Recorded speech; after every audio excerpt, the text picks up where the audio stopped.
Here we are. Oh, as I wipe my nose. Hi! Welcome to Two Non-Doctors. I'm Liz Mealy. I'm Maria Shahada. How you doing?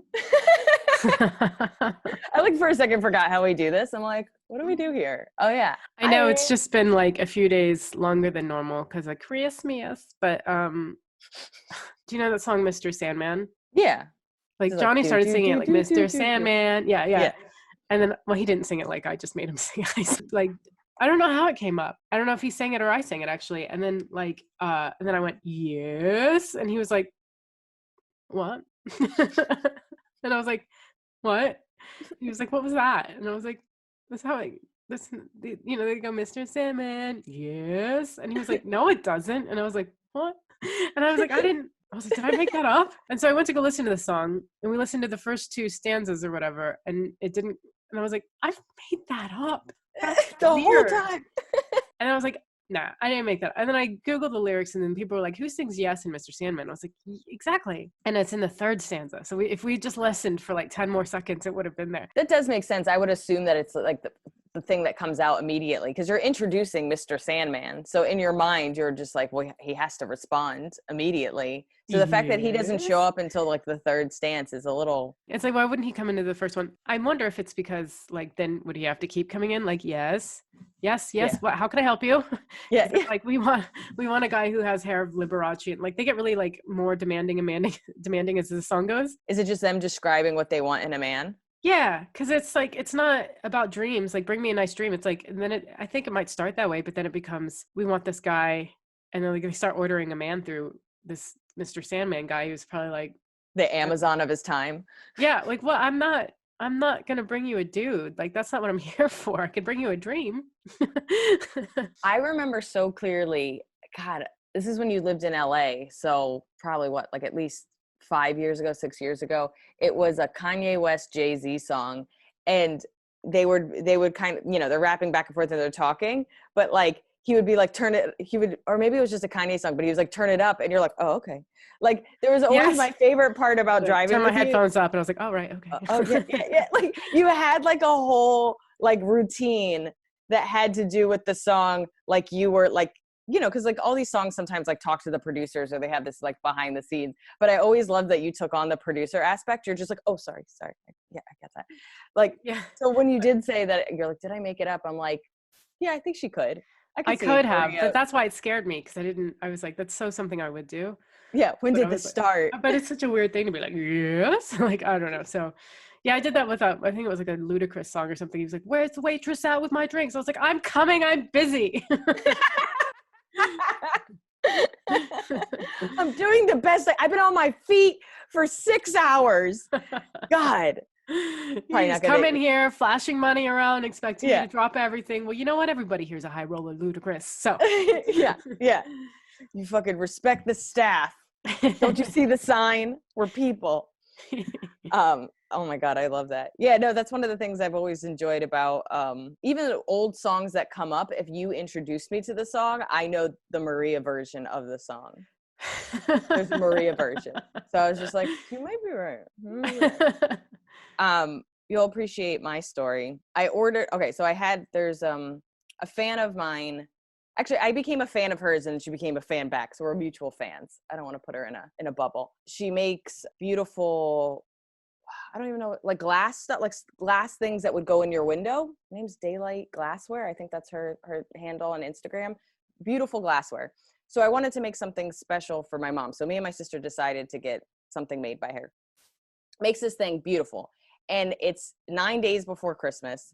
And she goes, should I send it? And I had told her, I was like, I'm not sure if you should send it to me or my sister. I should have had her send it to my sister who doesn't live too far from my mom. But I was like, it's 9 days and she's sending it priority, and priority's 2 to 3 days. We have 9 days. Fast forward, it's been 8 days and the tracking number just says running late. No other information. It's somewhere in New York and it just says running late. So I'm like freaking out. I'm just like, come on, man. Like, and it's not her fault. It's clearly not the woman that made its fault. It's 100% the US Postal Service. But I'm freaking out because we've had stuff stolen in our lobby. And then also it's glass. And I don't want it. And we're leaving. And I'm freaking out. Like I'm having a hard time like keeping my composure. So I'm just like trying to figure out what my options are online. Nothing is helpful. I mean, the US Postal Service website is slightly more helpful than being at the US Postal Service. It's a lot of information that explains nothing. You know, when they just repeat stuff back to you, you're like, hey, is this going to get there? And they're like, that's what it says. And you're like, okay, but I'm asking a human. And I thought maybe you could give me a human response. So anyway, I call the US Postal Service. I'm on hold for 2.5 hours. Like, you know, when you just take something and you're making it more, I'm just getting more and more upset as it goes on, where I'm just like, so I'm freaking out. Finally, I get a woman on the phone and she was like, yeah, I have the information you have. She's like, it's somewhere in New York. I don't know when it's going to get to you. It's probably not. And I needed it the next day before I left. She's like, it's probably not going to get to you tomorrow. And I go, well, what are my options? Because I don't want it to leave it here.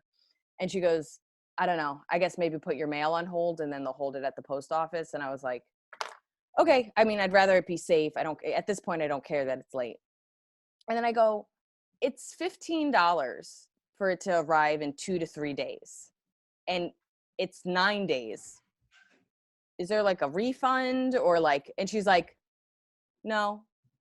And I'm like, why am I trying to save you? Yeah. Like, I bought so many stamps. Like everybody for the last year is like, save the post office, save the post office. And I'm like, you're the worst. You guys are the worst in the entire United States. The DMV, at least you get a license afterwards. Do you know, I was just so fucking mad.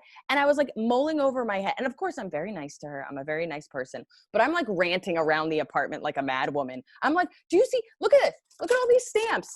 Every time I went to the post office, I got stamps, Maria. Stamps. Stamps. Look at all these stamps. Do you see the cycle part of this? I have so many stamps because you know what? I was like, I'm gonna save the post office. And now it burns to the ground. So this is my logic though. Follow me on this.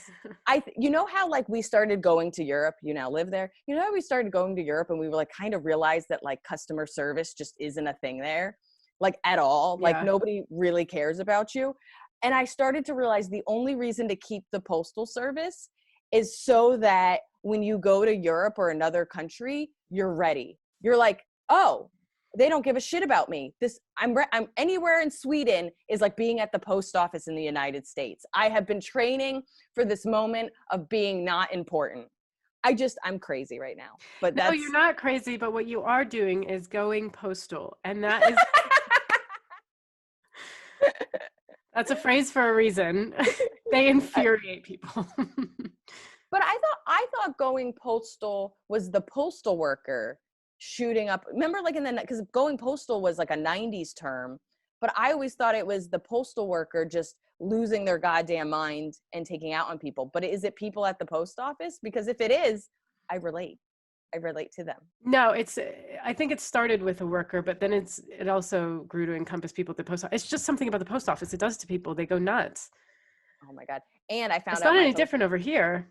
Yes, but it doesn't matter where you go in the UK. Nobody is like, we're known for customer service, whether you go to a T-Mobile or you go to an Applebee's or you know what I mean? Or you go to a bodega. For the most part, you train people because we're all about,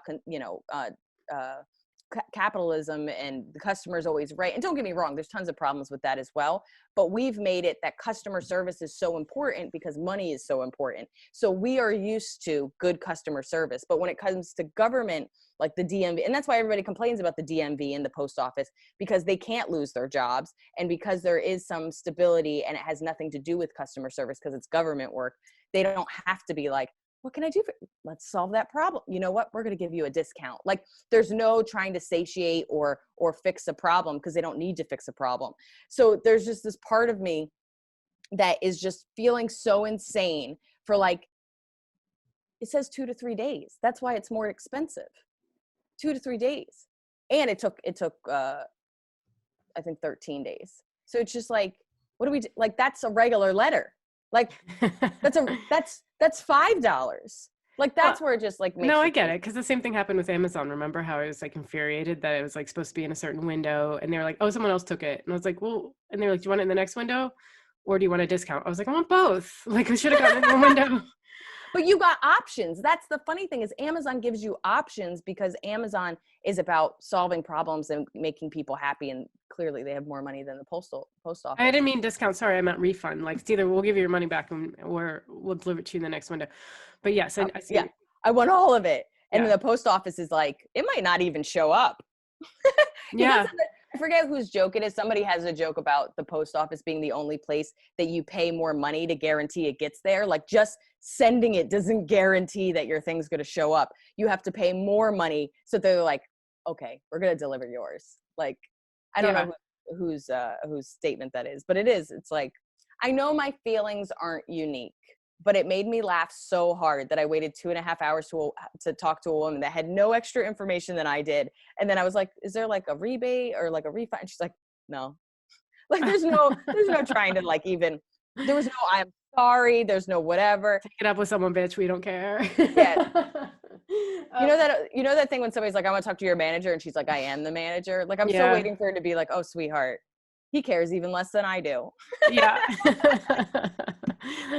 I actually had a package stuck in Germany or something, or it might be because France closed its borders to the UK because we have this new strain of COVID. What? And then, yeah.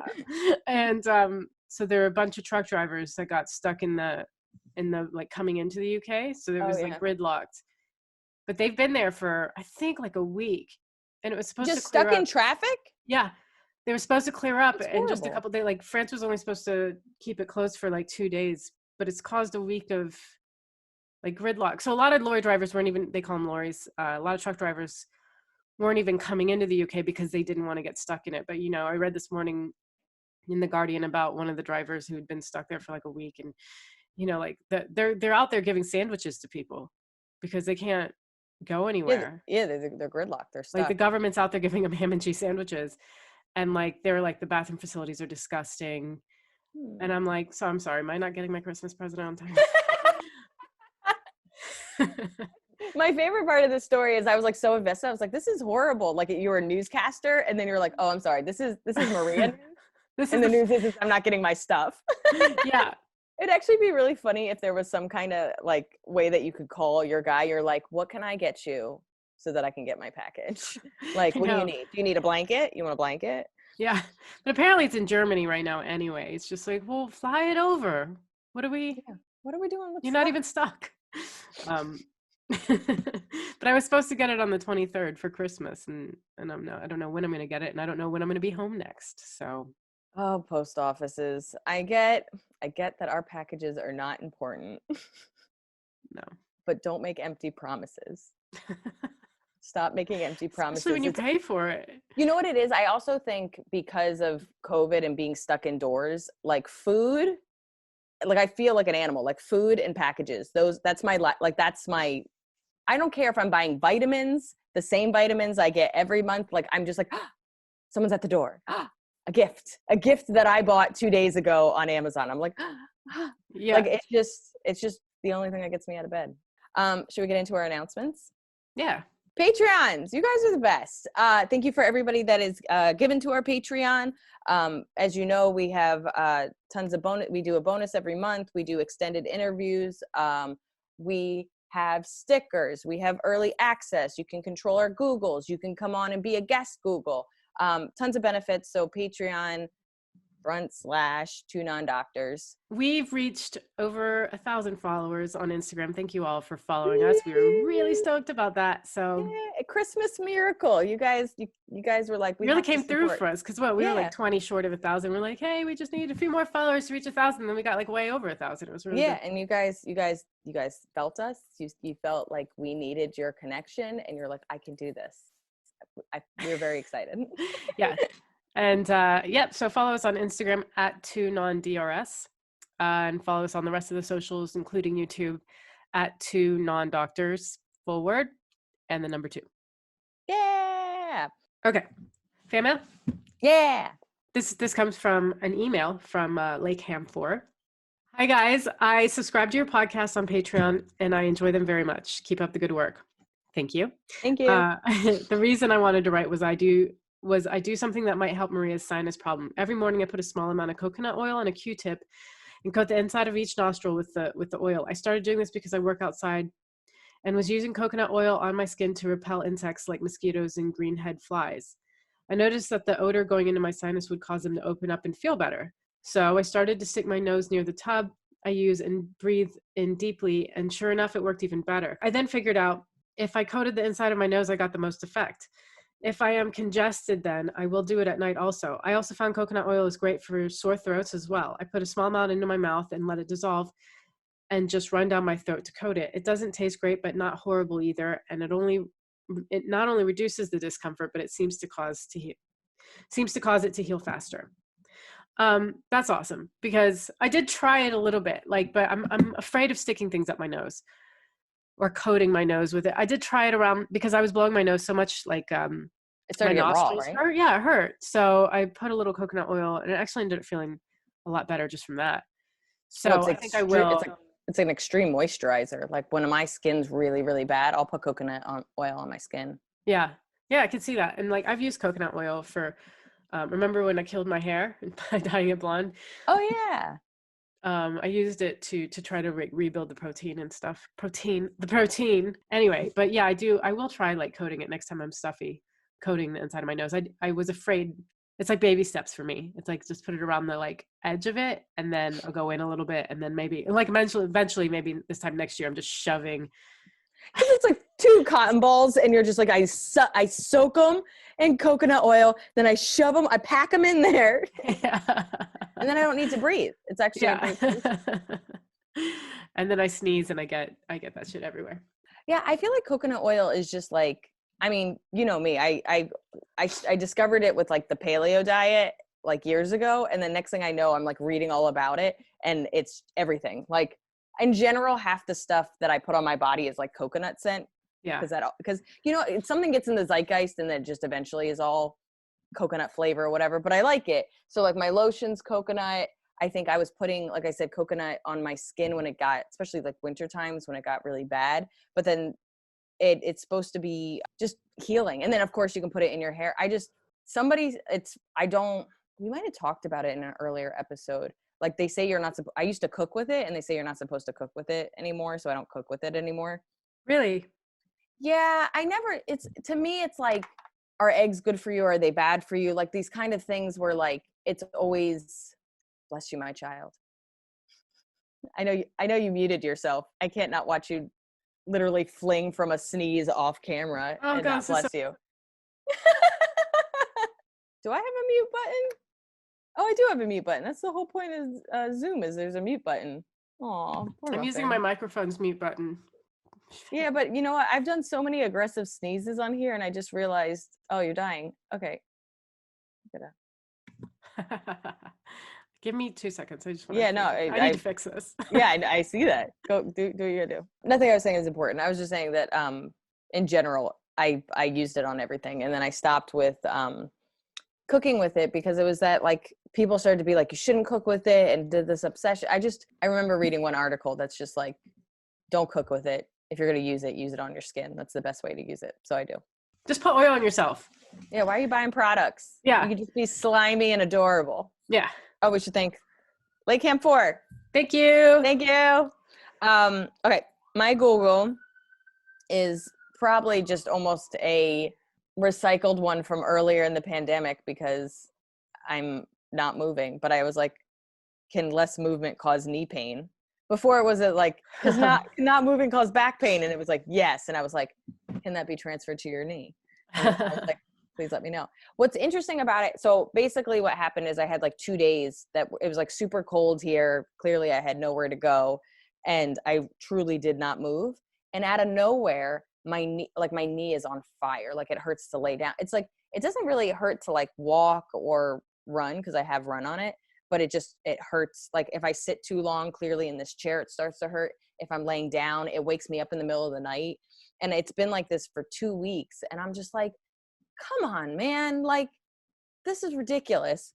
So it does say lack of movement can make the joints more painful and stiff, and keeping your muscle and surrounding tissue strong is crucial to maintaining support for your bones. So not exercising weakens those support muscles, creating more stress on your joints. So from what I understand, just sitting like this, everything kind of gets like stiff and tight, so that when you do get up, everything is, and it's like, I think it's like the description is like an old rubber band. So it's just like, because you weren't being, you weren't keeping it, everything moist and flexy and whatever, it just sits there, it starts to rot. So when then you do, it's just like, grah. Yeah. But what I don't understand is like, and I guess truly I'm not moving a lot, is like, okay, so it hurt.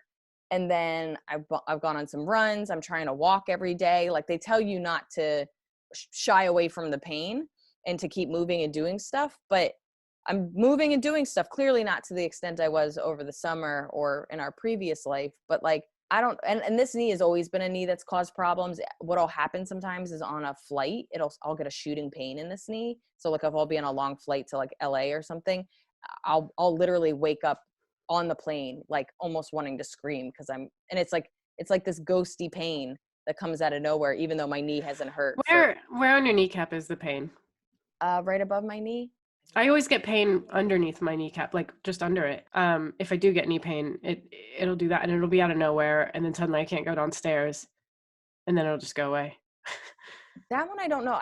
The one about it being above the knee, I do know, because it's clearly connected to your hamstrings, and that it does hurt to go downstairs. Like the control, like that's the thing. Squatting, like I was with my niece and nephews this weekend, and like squatting down to their level, like I really was like an old lady. I was like, oh Christ, Jesus. Like, yeah. So I also injured this knee. I was doing CrossFit 4 days a week, in our previous life. And then I went and ran a half marathon I didn't train for. And I took 2 days off, even though I was super sore, and I went right back into CrossFit. And my body was like, are you insane? And I had the worst knee pain. I got like a knee brace. I mean, it took about over a month to heal from that. And I feel like it's never been the same again, because I just did too much at my old age, and my body has been, so I don't know if this is like residual from how I heard it before, and like again everything got tight from not moving, but I haven't solved my problem. I'm going to try to go for more walks, and then also it almost makes me think like it got colder too. Is this all because it got colder? Am I a cow now? Can I predict the weather? Like, yeah. I mean, obviously it affects your joints a lot. That's why a lot of old people move down to Florida, isn't it? Yeah, I think so. And it just in general, like, so remember when we had the Google about the leg warmers, and they actually have a purpose for like Yes. ballerinas and stuff. Like my mom was even telling me like that sleeve, she's like, maybe you should wear it before your runs. Because in general, it just keeps it warm. And that's the biggest thing. I do think there's something to that. What's your Google? What's up with Kevin Spacey's lips? What? It's my favorite. That's why I don't write my Google in the Google Docs, is because your reaction's always great. Like every year for the past 3 years on Christmas Eve, he's released a video. They've been weird, and like he'll do them in his like Frank Underwood character, and I think they're both called Let Me Be Frank, and he addresses camera, and like it's weird, but it's also like interesting to watch. And I want, Johnny and I were waiting for this year's to come out, and it did. He did release a video on Christmas Eve, but it wasn't in Frank Underwood's character. It was I'm not saying like I like Kevin Spacey. They're just so weird that it is something, and oddly like tone deaf for his it's like in the way Johnny put it, it's like he's been made to be a villain, so it's almost like he's leaned into it, and it was like he played a lot of villains too. Yes. You wonder sometimes when an actor is so seamlessly good at a certain type of character. Yeah. Yeah. It's like he's been telling us the whole time. And so he released a video, but this one was like more serious. And he didn't do it in character, and it was about it was an It Gets Better video, basically. But he was speaking to camera like really, really close. And then he had red dots on his lips. And then I think it felt like it extended into his cheek. It was almost like he'd been poked with a needle on his lips and his cheek a little bit. And I was like, so I Googled what's up with Kevin Spacey's lips, hoping someone else picked up on that. And not really. The only thing that came up was a Vulture article that noticed the same things I did, but the last sentence is, what's going on with Spacey's lip, which is annoying because it doesn't get answered. I'm like, yes, okay, so you noticed it too. Let me see if I can show you a picture. But I need to see a picture. What I find interesting about your Google is that you're everything, and I know you already felt like all the this guy's been outed. He's taken no responsibility. He just wants probably his old life back. And you're like, is he doing some cosmetic thing? Like, what is he doing? Like, he has access to probably all the makeup. So why didn't he put makeup on that? Like, I don't even think you can. It's on his lips. It's like on the inner part, like a little bit. Like you could still. How old is Kevin Spacey? 50s? No, he's got to be older.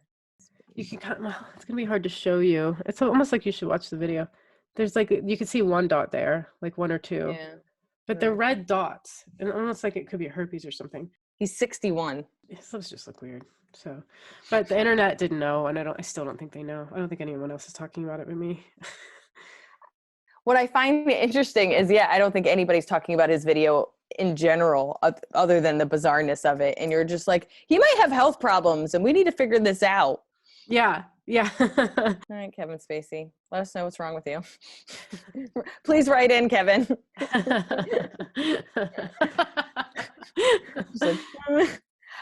Okay, let's get personal. Yeah. Okay, this is a silly one, but my question is, what's your favorite holiday? Let's list them. Valentine's Day? No. Halloween? No. Yes. Halloween's your okay, that's right. Okay. Halloween's my favorite. Hold on to Liz's. You just fell into it, and you were just like passing it by like it isn't just somebody giving me what I think about most days. I just imagine you getting buckets of candy as a kid, and then it's like the same as if you were a casino, and then you just saw like cherry upon cherry upon cherry upon cherry upon cherry. And it's just like ding, ding, ding, and all these coins keep coming out. That's you with like candy just being thrown at you, and you're like, yay. We clearly know I have a sweet tooth. And of course, I more and more try to get away from like conventional candy because it's just like the worst for you. Although whenever Reese's go on sale, I'm just like, especially when their trees are their Easter eggs. Exactly. And I don't, even as an adult, I don't dress up. That's not where my creativity lies. Like I'm not I barely did it as a kid. I wasn't really a crafty kid dresser upper. And then as a teenager, I still went trick-or-treating, but I was like, I'll just dress up as a boy. Like I was like doing the least possible work to get candy. And I always looked really young. And then now I don't really enjoy the parties. I like looking at other people's costumes. I genuinely love seeing little kids dressed up and seeing adults do really crafty things with costumes. But I've never done anything crafty for the costume. I just love how much candy is just readily available. Like you go to an audition and it's on the table and I'm like, can I have this? Like I'm somebody that has their own money and I'm like, can I have this free stuff? Are you doing anything with that candy? Is that for everybody? I don't know. I love the nature of it that clearly I don't have a place where kids could go trick-or-treating, but if I did, I would love to like give out candy and I would definitely try to be the house that would have the big candy bars. So everybody would be like, you got to go to this house. They got the best stuff. I don't have to do anything. Like, we just had Christmas and it's too much work, too much pressure. Yeah. If you either have to like get a big gift or get engaged, like it's just too much. It's too much. I don't know. Okay. So yeah. So Halloween's mine. Clearly we stumbled on it. Valentine's Day is for nobody. Thanksgiving's fun because lots of food. That's cool. I could see you liking Thanksgiving. Okay, then there's New Year's Eve. I like New Year's Eve, but like somebody the other day, and I should have retweeted it, but like they were like, if you're going to miss New Year's Eve, just get a bunch of club soda, put a drop of vodka in it, take $300 out of the ATM, and then put it down the garbage disposal. It was so perfect. But I do like New Year's Eve. I like winter and lights and being with people. And New Year's Eve encompasses all of that. I don't like the pressure of going out at night. I do like having shows on New Year's Eve. Yeah, I do too. I think that's a lot of fun because I have a purpose and I'm out and I'm around people, but I'm not just. And people are grateful for you making their evening, like, because you took the pressure off their evening. They're going to see entertainment, and then it takes the pressure off you because you're like, I'm working, and we all know we make the best money on that night.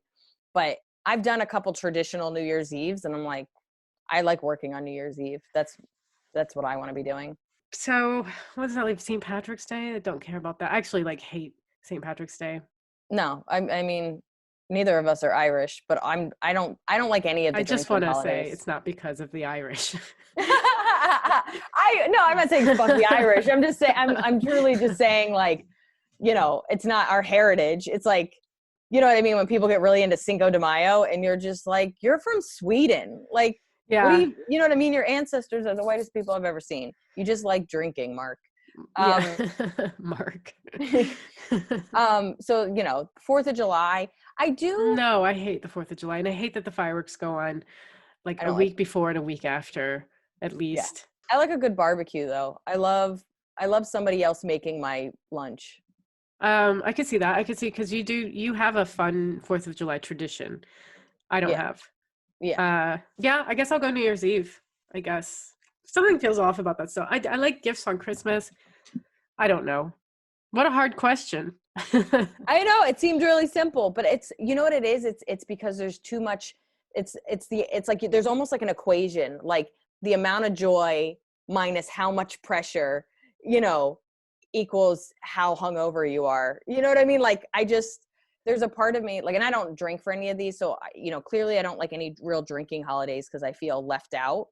And then I'm always like up early, and I'm like I'm the person that, like, after New Year's Eve is like, so we're gonna start running now, or we're gonna start getting fit now? And people are like, no, everybody knows it starts January 3rd. Like, you psychopath. Yeah. I do like that anything. I like that about New Year's Day, the starting over, starting fresh, quitting smoking, good habits again. Like, I like that kind of reset. I like having a new calendar. That's it. New Year's Day is my favorite. We figured it out. I love a new calendar. This is my new calendar, guys. One of our upcoming Google guests was like, I'm going to put you in my new 2021 calendar. And I was like, I get that. I get, like, the excitement of entering things into a new calendar. I do. I'm very excited. And this one starts a couple days before. So, like, we're taping this on a Sunday, but, like, it's still December and it's in a Monday. And I'm like, oh, I get to start my new calendar a couple days before the new year. So exciting. Yeah. Like, I'm like, ooh. I love a new calendar. I love this idea of starting over. Even, like, clearly 2020 was garbage. So even though we know it's going to be more garbage, but, like, there is something like new. We're all new people. It's a new year. It's going to be a new president. Everything's new. I don't think, that's actually a very good point. I don't think I've ever enjoyed New Year's Eve, but I do think I enjoy New Year's Day. Yeah. If I'm not super hungover, which I won't be this year, hopefully. Knock on wood. But also the good news for New Year's Day is that if you're not hungover, you're up, you feel good, you're ready to start your new life, and you kind of already feel better than everybody. That's it's time to write that book. I still stick with Halloween though, but I think you're right that New Year's Day is a close second because it's new beginnings. Yeah. Our new life. Yeah.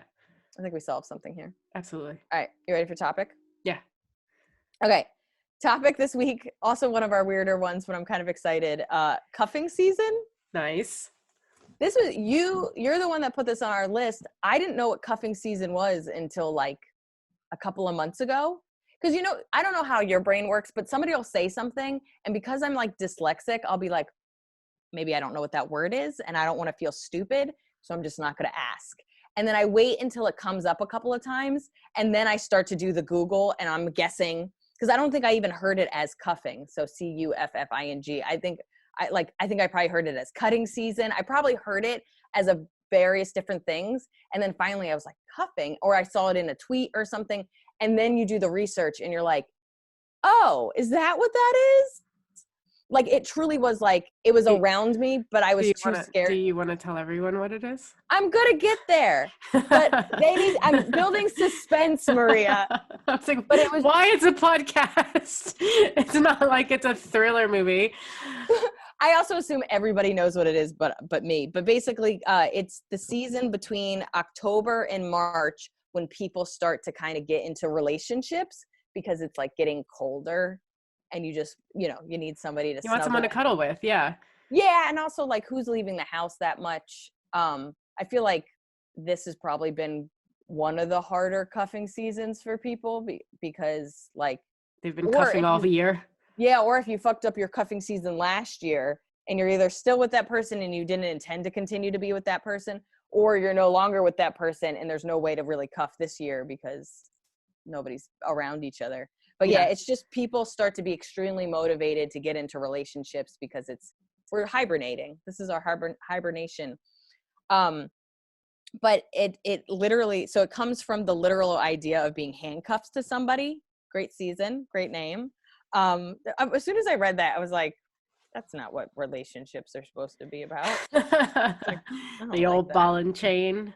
Yeah, it was just very like, ugh. And then it entered the Urban Dictionary in 2011, but it didn't start to be like thrown around like it is now until like 2013. It still was until 2020 that I was like, what's everybody talking about?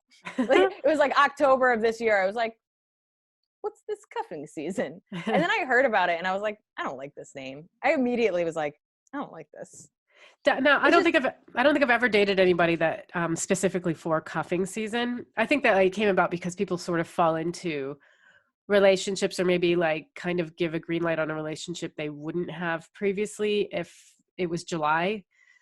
But because it's like winter, cold months, you might give someone a chance because you just want someone to cuddle with, or you just want some companionship because you want someone to watch movies with and cook with and cuddle with. And then, March comes around, it starts to get warm again. You want to see your friends and you give them the old boot. So do you think cuffing season is specifically like a settling time? Like you settle into somebody you normally wouldn't have settled into, and that there's no intention of it being more than that?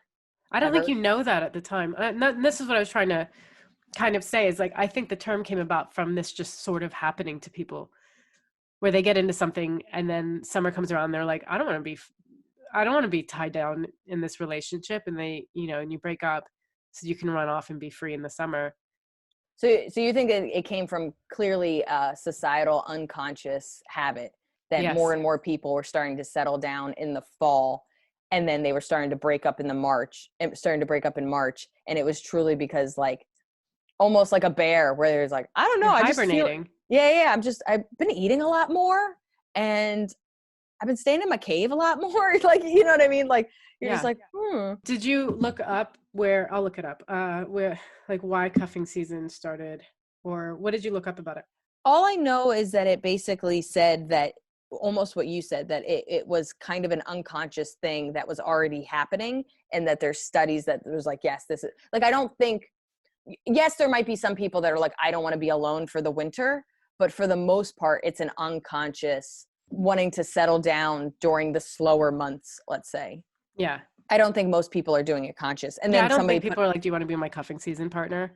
Yeah, absolutely. Or I don't think people are ill-intently going into it being like, I'm just going to be with this guy for a couple of months. And then, I don't know how somebody would do it consciously, because I mean, for me, I can't, if I'm not into it, like I can't get past a second date, let alone a couple of months if I'm not excited or see a future with somebody. Like I can't imagine dating somebody because I want to be with somebody. People are such a burden to you anyway, that unless like you had a like, because you're so focused on work, if someone comes into your life and you make an effort with them and want to give them attention, you have to really like them.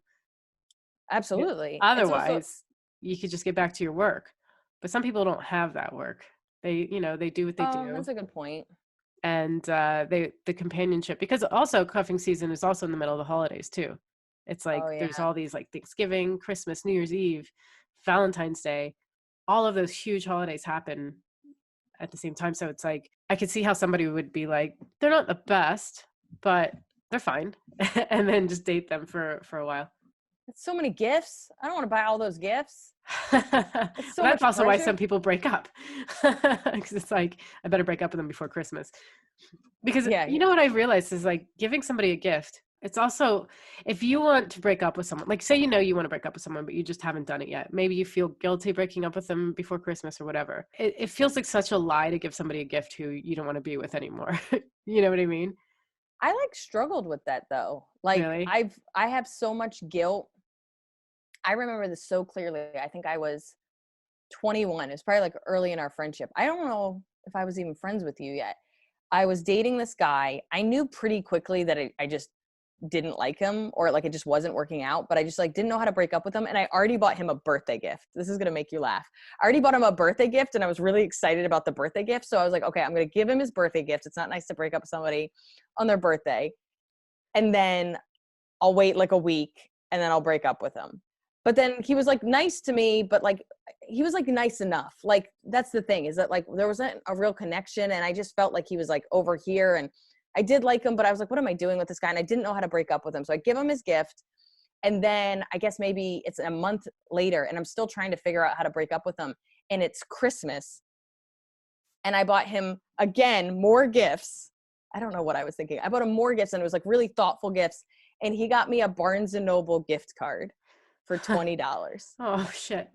And I literally, I couldn't even hide it. Like he handed it to me, and I think I shut down because I was like, why didn't I break up with him a month ago? And and like he broke up with me, I think 2 days later. Wow. So he ended up breaking up with me, and I was been trying to figure out how to break up with him for Oh like my God, over a that's month. so funny. And he got you a gift card. Because that's the thing about gifts. It's like you're lying. If you get somebody something and you want to break up with them and you get them something thoughtful, it's a huge lie and misleading. And so a lot of people Yeah. don't do that, so they get a gift card. That's fine. And so if you get a gift card, worry about your relationship. But it was so funny though, because I'm such a gift giver. Like that's almost half the reason I don't like Christmas, is like I love giving really thoughtful gifts, but when I have to get thoughtful gifts for like 10 people, because I'm one of 5 kids, and like it's just too, Yeah. and like, and then I have friends, and it's just like it puts so much pressure on me that it takes the fun out of gift giving, and I just hate it. That's why I've always liked birthdays. So in general, I don't know how to give a shitty gift, and I don't like giving shitty gifts. So I gave him a really thoughtful birthday gift, even though I didn't want to be with him anymore. And I give him really thoughtful Christmas gifts, and then he gives me a gift card, and I'm like, it was almost like, this fucker doesn't want to be with me either. Yeah. I was like, what the fuck? And I remember being really upset that he broke up with me, because A, that's just rejection, and that didn't feel good. But the next feeling was, fuck, he got to break up with me. Like, it was so, like, at first it was like my feelings are hurt. And then I was like, because you couldn't figure out how to break up with him. Now you're the person that got broken up with. And then I remember he wanted to get coffee like 2 weeks later, and I felt amazing. Like it was the first like time that I realized I was depressed the whole time I was dating somebody, and that I shouldn't have been with that person, because like the relief of the breakup, I felt incredible. I Yeah. remember, and I couldn't stand him.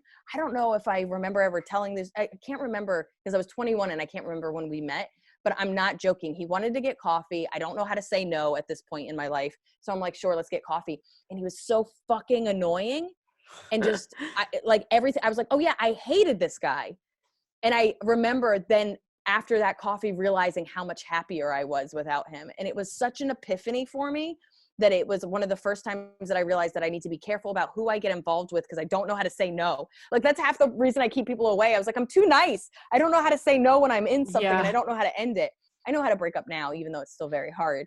But like, I remember so clearly being like, I'm going to be more reserved about who I get involved with, because I don't like being the bad guy, and I don't know how to say no.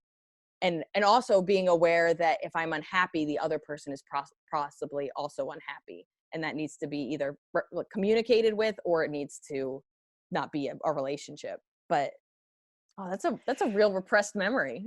Wow. Happy to dig that up. Yeah. Johnny got me like a really thoughtful out of print book. I love New York in like the 70s and 80s, and it was like a photography book, and it's out of print, and he wrote a story and put that in the book, and he said that it was a follow-up to the story that he wrote me for my birthday that he put in another book. And I fucking bawled, because it was so fucking sweet and thoughtful.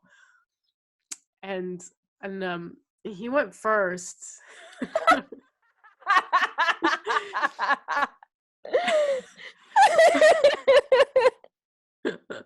Uh-huh.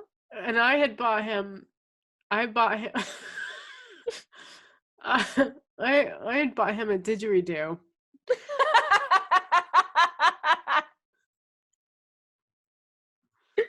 How did that go? How'd that go down? He thought at first, he was like, well, when I saw it, when you brought it, I thought it was a roll of gift wrap, because that's what it looks like, because they're really long. Yeah. As tall as me. So he's opening it, and he's just like, he didn't know what it was, and he had to like look at the tag at the end, and he read it, and it's just, he had this look on his face that was like pure, it was like excitement, but what the fuck? Like it was it was so perfect. I don't know. I don't know if that's, I just like, I don't know. I saw it. I was just, when you get in your rabbit holes of shopping, I don't know how I ended up on didgeridoos, but I saw it and I thought, Shawnee needs this. So I looked up cuffing season because I wanted to make sure I actually knew what it meant. And then it opened up like Pandora's box of all the different types of phrases associated with dating. And I want to kind of read a couple of, I think it's going to be weirdly triggering because I think some of these things have happened to us. It always feels like something a dude's done. Not to say that women can't be emotionally fucked up and do fucked up things, but clearly all we have is our experiences and the experiences our friends share. But cuffing has led to other terminology of habits people do either consciously or unconsciously, if that makes sense. Yeah. Okay, so one that I found, some of these I've heard of. Like, okay, we know ghosting. Like everybody kind of knows ghosting, which is that you're clearly dating or communicating with somebody and then they just disappear. Mm-hmm. And then the follow-up to that is zombieing, which is when somebody that has ghosted you comes back like nothing has ever happened. That's so funny. that one made me laugh because you're just like, oh, I just got zombied. And they're just like, you remember Brad? He's back. For no reason. He's back 3 months later. You're like, what? Pretending like he didn't disappear for 3 months. Then there's mosting. That's when somebody like love bombs you. They're just like, you're the greatest thing that's ever happened to me. I can't imagine my life without you. And then they just disappear. So they like, it's not even just like casual dating and they disappear. It's like they really built you up to think that this was like the ultimate thing. And then you just never hear from them again. Isn't it like, that was when I was talking about seductive narcissism too. Yes. Sort of the same thing, because they build you up and then you go, oh my God, I love you so much. And then they go, that's what I wanted. Bye. Bye. I'm going to go find that somewhere else. I'd never heard this term before. Cookie jarring. Okay. You pursue a relationship to have as a backup plan or a security blanket with no real intention of it being a long-term relationship. Oh, wow, so I don't know if that's rude. It's so rude. I don't know if that's like a cheating term. Like if I was in a relationship and then I'm like talking to somebody on the side, but I never actually do anything because I just want to make sure that if things fall apart with my relationship. So I don't know if that's like a cheating term or if it's somebody that's constantly connecting with people, but they don't do anything. They just want to know that they can. Where does the cookie jar part come into? Like, why is it called cookie jarring? Because it feels like, right, like what's the phrase with cookie jar? It's like kid caught like with their hand in the cookie jar. Cookie jar. Oh, if it's that sense, then it definitely feels like cheating. Yeah, it definitely feels like a cheating term. There's kitten fishing, which I only looked at because I just like the name. Kitten fishing is hilarious. This is when you misrepresent yourself on an online profile. So you have like little white lies of like how tall you are, your age, your interests to hook a partner. So I'm assuming it's like a catfish. Oh, now I get it. A catfish is when it's like, I'm a man, I'm an 80-year-old man talking to like a 15-year-old boy pretending to be a 15-year-old girl. That's catfishing. Kitten fishing is like, I also love to hike, but I don't leave the house. That everybody on dating apps is kitten fishing then. Yeah, I think there's always some form of kitten fishing. I see like how so tall? much. Like I'm 4'11". Yeah. And even then, it's like, are you? But on on dating apps, I don't think I said that. I think I said it.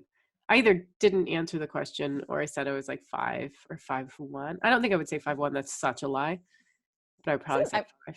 Yeah, 5'1" is a lie because I'm barely 5'1". So. All right, chill out. Like, bold. You know what? A little bit of heels and I'd be taller than you. So. Well, I remember when I first met you, you were the person that put me onto the inserts. Yeah. And I remember you took your shoes off at my apartment. And I was like, first of all, you took your shoes off in my apartment and you dropped like a foot. Like you were just like, and I was like, what? But then you showed them to me and I was like, I didn't know you could hide heels. Like, I guess that's what a wedge is in some sense, but it was like in the shoe. And I was like, oh, and I was the one that was like, are you waitressing all day in those? And you're like, yeah. And I'm like, Yeah. I really why? fucked up my ankles on those things. My Yeah, I ankles never. are so weak that I'll just be walking along and then I'll just tumble. Like they just go out on me. It's so embarrassing. It's from all those wedging. Okay, there's a couple more that I want to read to you. Okay. Benching, I feel like I've heard of. Benching is like you keep somebody around enough, but you don't actually commit to them. So it, like, I'm assuming it's a sports analogy where, you know, you're on the team, but you never actually get to play. Yeah. So I feel like I've been benched before. I would assume It's is the that same like as a, cookie jarring. Doesn't it feel like it? oh, I thought I was gonna say, I thought like it would be the term like friend zoning. Yeah, but you're probably still sleeping with them. You're just Oh yeah. not fully committing. Yeah, that's a good point. Yeah. So yeah, some of these might have some layovers. There's breadcrumbing, which I've definitely heard, which is like you're very kind of flirtatious and you show signs of being somewhat wanting to be a romantic partner, but you just like make no effort Yeah, whatsoever. You do the bare minimum. you do just enough to keep them hanging on. So you leave a little breadcrumb for them to be like, they're not dead. And they're waiting for whatever breadcrumbs you can give them. Yeah, and they're always in like starvation mode. Yeah. So But I mean, yeah. they need that from you. And then you give them just the tiniest bit of hope to hang on to, just the tiniest bit of attention.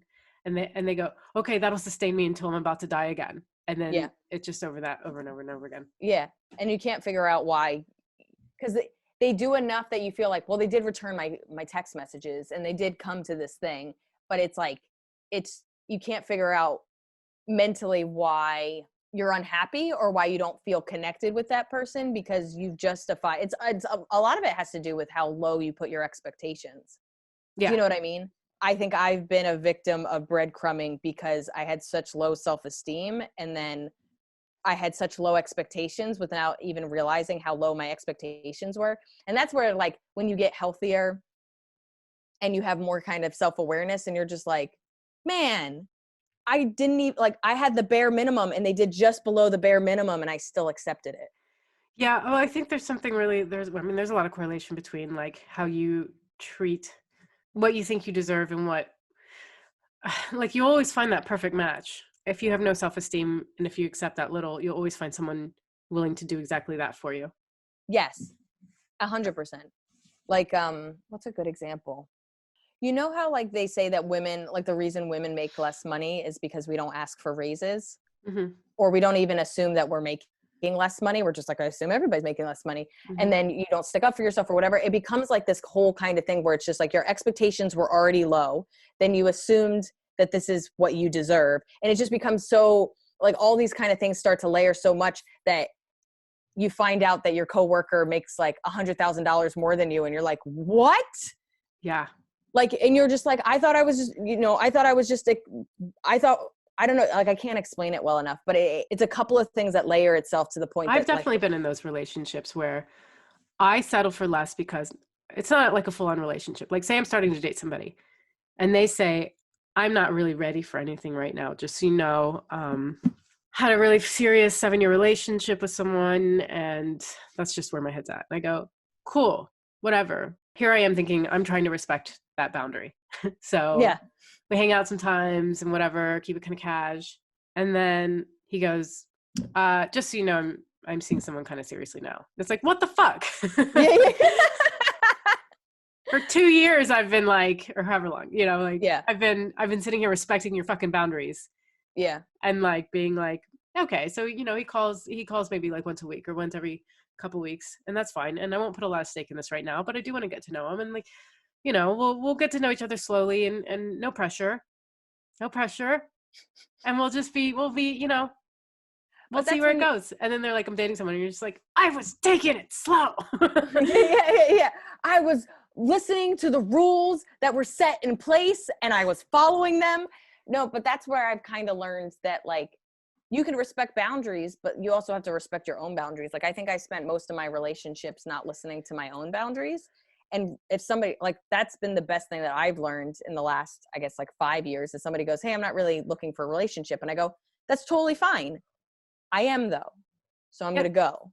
Yeah. You know what I mean? Like, I'm not going to make you feel like you can go not want to be in a relationship, but go do that with somebody else that is fine with that. I am not fine with that. I'm going to move along. But I think that that's like a really mature thing to do that I don't think a lot of people do. I think a lot of people go, yeah, sure.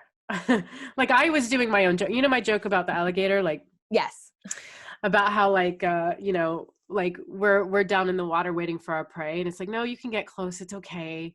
I'm not going to expect anything from you. It's fine. And then it's like, no. I just want to have sex too. You know, and then like, that's exactly what I was doing when I was just like, hey, it's fine. You know, if you're not ready for a relationship, I get it. Take it slow, or I have no expectations. Let's just get to know each other. That's a fucking lie. You know, it's a lie. Yes. But you know, I think two things changed for me. First one is to believe I'm not special, because I think women innately believe, which is in some ways good, in some ways bad, but I think women believe, well, like, you were not looking at a relationship until you found me. You're not looking, but I'm going to change you. So so I think the first thing is I stopped believing I was special. And I know that could seem like a put down, but if you really pull that apart and pull that, what I'm really trying to say is I don't believe that this situation and who I am can change what somebody has already decided. And then you pull it back one more layer. And the other thing I realized is I cannot change people. And the reason they might not want to be in a relationship either has to do with pain from a previous relationship, or it has to do with pain from their childhood or their life or whatever.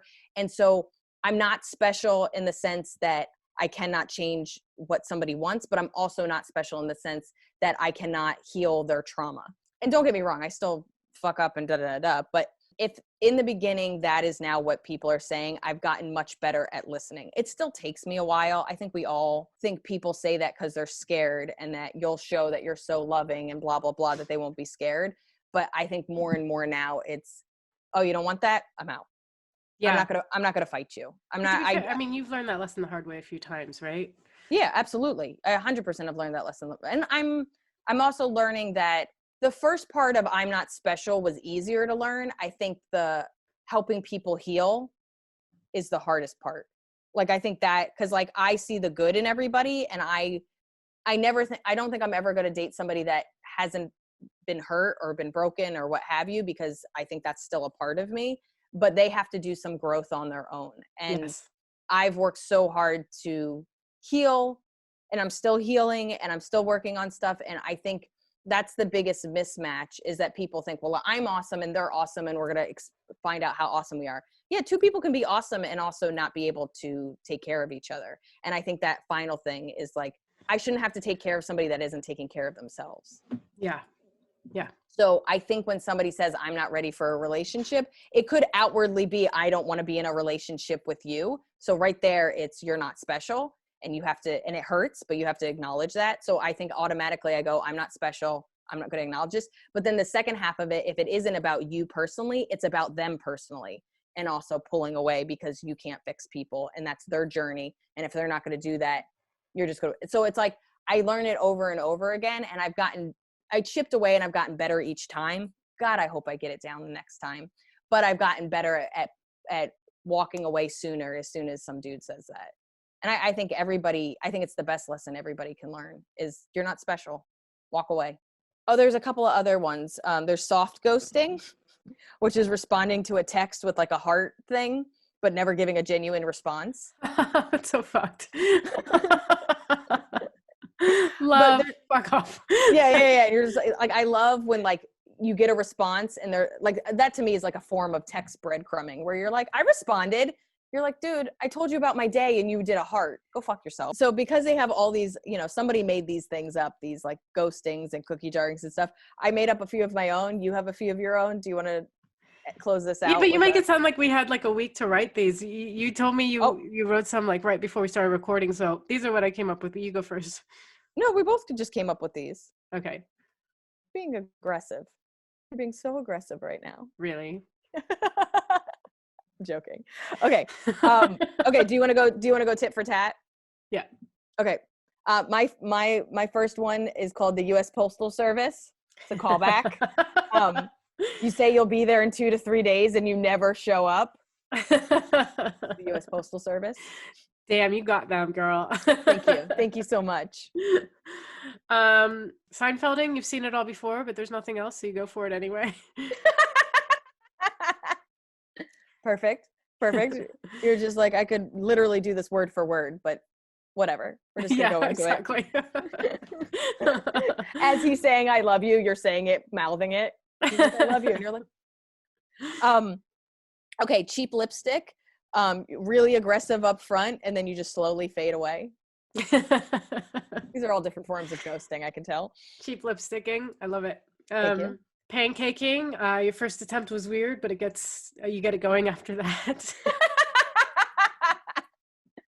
I think that was my favorite. You're just like, we're getting to know each other. We're doing the best we can. The oven's not, the stove isn't hot yet. Avocado, to be avocadoed is he's not ready for a relationship, but when he is, you've moved on. When he finally is. Yeah. Thank you so much. I want to come up with one real quick, like pineappling. Like he's a real prick, but that's it. Yeah. You just get really bitter at the end. Okay, and this is my last one. I'm excited about this one. Santa Clausing. When you believe in him, but no one else does. I love that. And those are our made up dating scenarios. Send us yours. Yeah, no, we kind of do. My call to action. Send us yours. Yeah. You can write to us at 2 Non-Doctors. Yeah, I would love to hear about like if you accidentally got into like cuffing season.